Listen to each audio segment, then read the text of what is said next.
मी soybean fry बनवलं होतं एकदम सिंपल पद्धतीने. आधी गरम पाण्यातून काढून घेतले ते सोयाबीन, गरम पाण्यात टाकल्यानंतर त्याला काढले, चांगले पिळले, एकदम सगळं पाणी काढून घेतलं त्याच्यामधलं.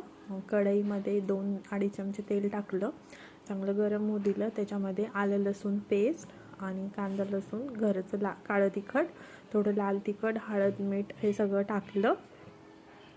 त्याच्यानंतर सोयाबीन टाकले.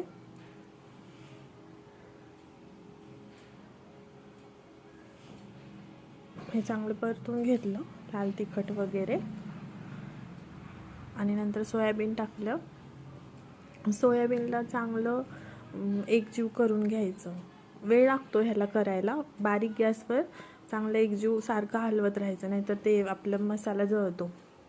सारखं एकजीव हलवत राहायचं याला बारीक गॅसवर. हे नुसतं पण खायला खूप छान लागतं आणि पोळीसोबत पण छान लागतं.